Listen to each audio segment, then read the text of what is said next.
Assalamualaikum warahmatullahi wabarakatuh. Bismillahirrahmanirrahim. Alhamdulillahirabbil alamin.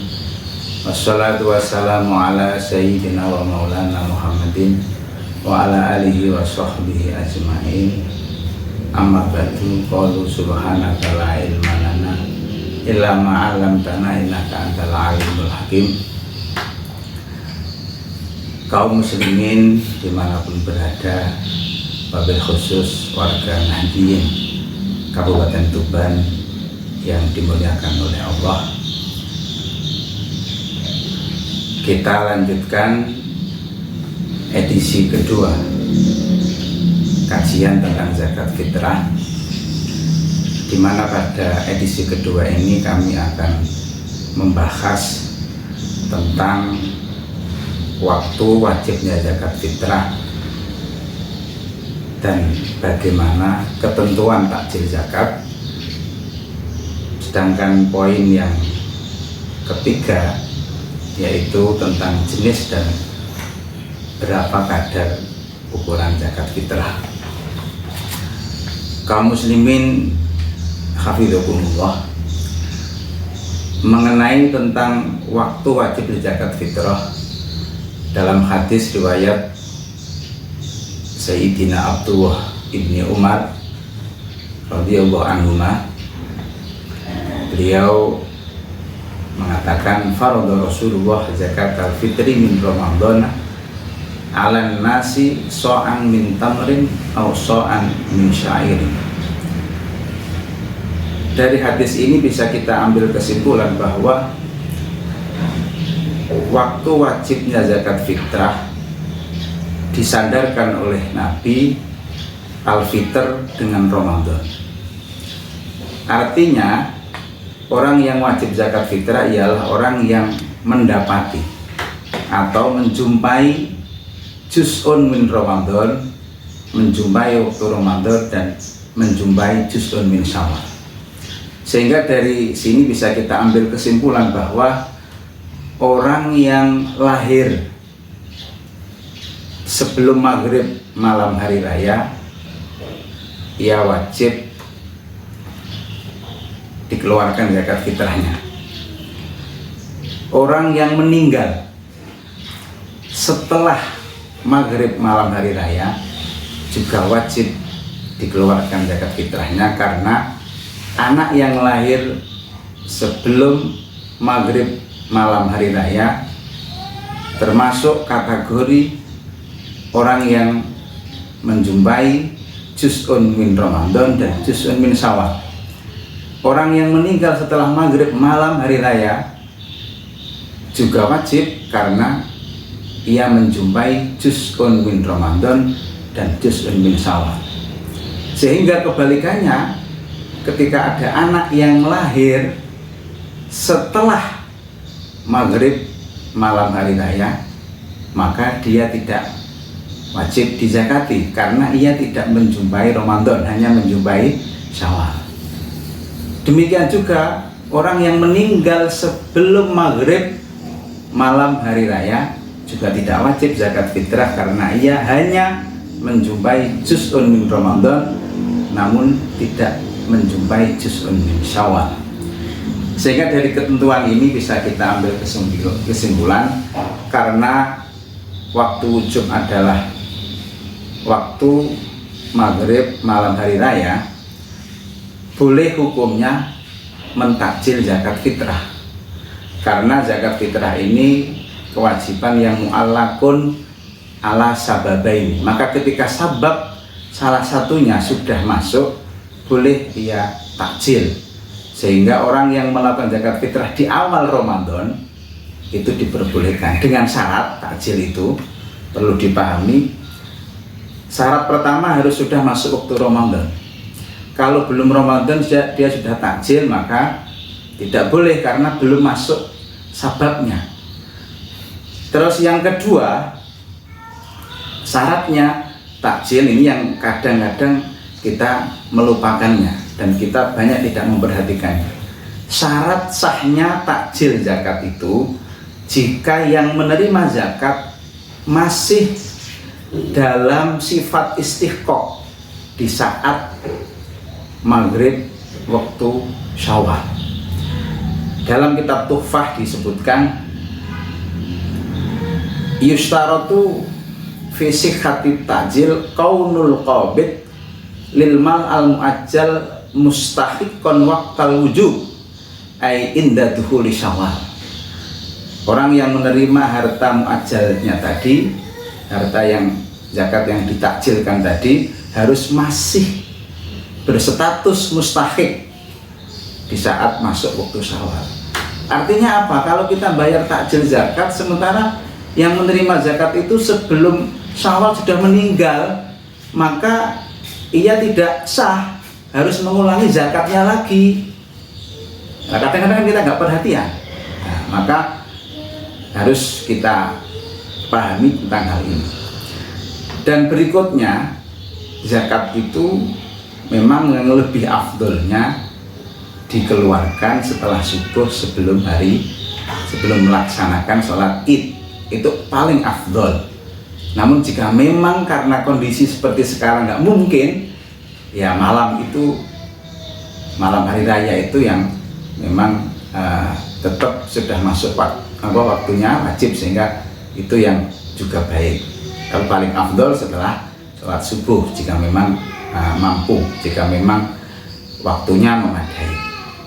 Dan jangan sampai zakat fitrah dilaksanakan setelah sholat, karena itu hukumnya makruh, kecuali kalau ada udzur. Contoh misalkan hartanya belum datang, atau contoh misalkan ingin mencari kerabatnya yang juga fakir, ya, biar supaya lebih afdol memberikan kepada kerabat.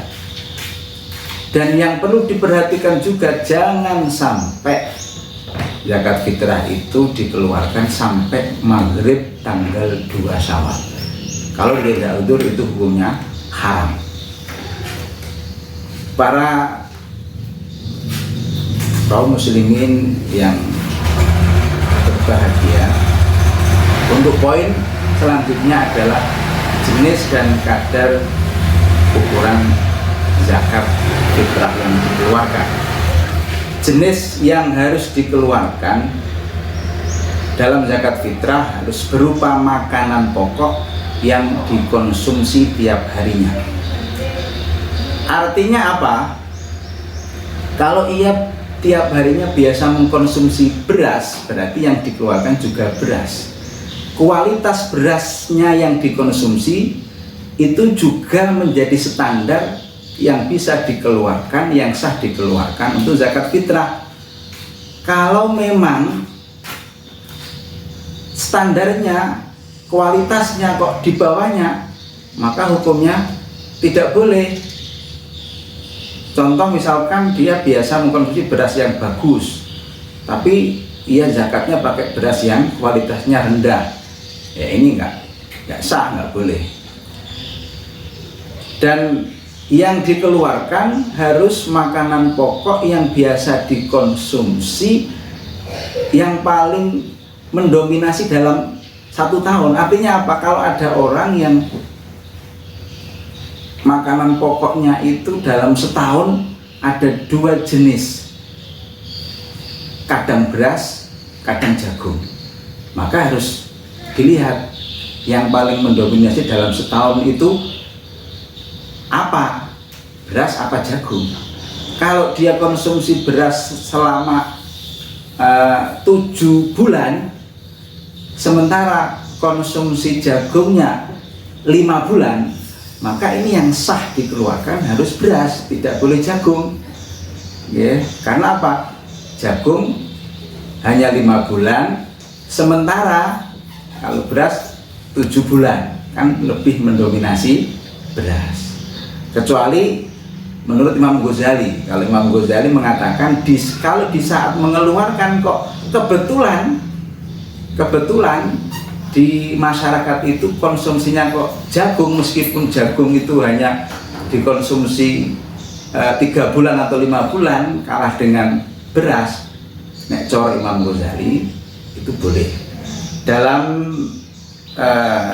kitab Bajuri, Syarah Khasyah Fathul Qorib di sini dikatakan fa in kana fil baladi aqwatun muqabilun li mahdhufin wa takdir hadza in kana fil baladi kutun wahidun. Kalau memang maka pokoknya satu.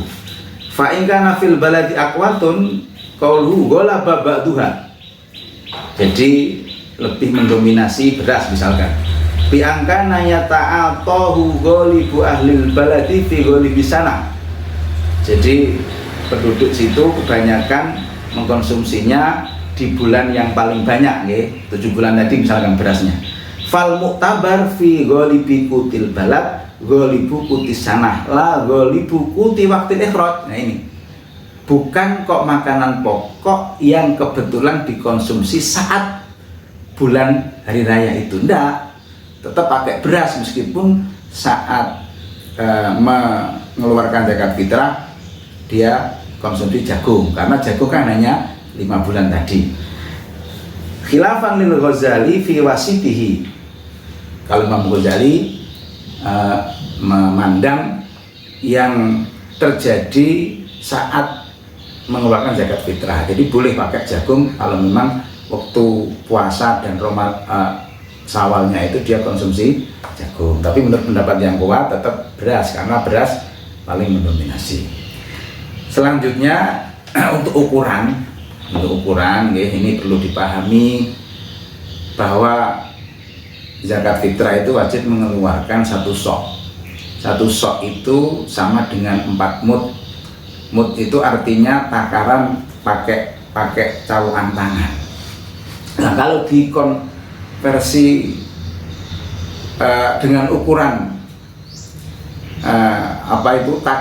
takaran kilogram itu berapa, karena Indonesia pakai kilogram. Menurut Mbah Maimun 1 mud itu ada 6 on,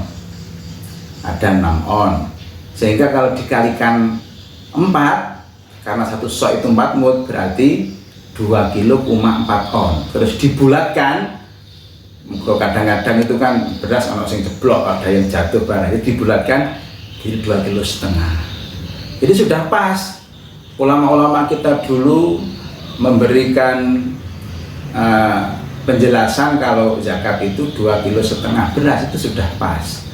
Meskipun sekarang banyak sekali ukuran-ukuran yang lebih, bahkan sekarang juga viral video-video yang menganggap bahwa yang sah itu 2,7 kilo,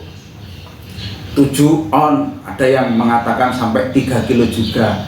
Oke, monggo, enggak apa-apa kalau pakai ukuran itu, tapi jangan sampai nyalah-nyalahkan yang 2,5 kilo. Masa kiai-kiai kuno mulai dulu salah? Mbah Mun pun juga mengatakan 2,5 kilo. Jadi janganlah kita menyalah-nyalahkan. Itu menurut saya ada unsur sombong lah, menganggap bahwa dirinya yang paling benar. Makanya keterangan Mbah Mun ini juga persis dalam kitab Al-Fiqhul Manhaji. Ini kitab karya Dr. Syekh Mustafa Buho dan Syekh Mustafa Al-Khin, Syekh Ali Asyarbaji dari Syria, ulama-ulama hebat dari madhab Syafi'i. Beliau juga dalam kitabnya mengatakan waso alladzi kana yasta'miluhun nabi innama huwa ibaratun an arba'ati amdad. Sok yang digunakan kanjeng Nabi itu adalah sama dengan 4 mud. Wa hadil amdad tusawi bil wazni 2,400 gram takriban. Nah ini sok ini kalau ditimbang dengan ukuran kilogram itu ada 2 kilo lebih 400 gram takriban loh. Beli saja masih dikatakan takriban. Jadi makanya kalau ada ukuran yang beredar di media sosial atau dimanapun dengan ukuran yang lebih 2,7 kilo, ya monggo, tapi nggak usah nyalah-nyalah yang 2,5 kilo. Jadi yang arif, yang bijak lah. Sehingga kalau mungkin menurut saya yang lebih adil, yang lebih bijak itu kalau memang orangnya uangnya banyak, kaya raya, monggo ikut yang 3 kilo, ikut yang 3 kilo lah. Kalau yang pas-pasan seperti kemarin saya katakan, karena zakat itu tidak hanya untuk orang kaya, yang penting mampu lebih dari kebutuhannya dalam satu hari itu. Kan dia mampunya 2,5 kilo kan, kasihan kalau dipaksa 3 kilo atau 2,7. Jadi makanya bagi yang punya harta lebih, pakai yang ukuran paling banyak, itu malah bagus, biar nanti masuk dalam ayat faman tatawwa khairan fahuwa khairullah. Jadi memberi dengan kadar yang lebih itu lebih utama bagi yang kaya. Para kaum muslimin yang berbahagia, untuk edisi kedua mungkin hanya itu yang bisa kami sampaikan. Kita bisa berjumpa lagi di edisi ketiga atau edisi terakhir, insya Allah kita akan bahas tentang problematika amil atau panitia zakat fitrah yang marak terjadi di masjid-masjid dan musola-musola. Dan yang paling penting juga, insya Allah di edisi ketiga nanti kita akan bahas bagaimana hukumnya zakat pakai uang yang tidak kalah ramainya di media sosial. Sekian dari kami, mohon maaf. Assalamualaikum warahmatullahi wabarakatuh.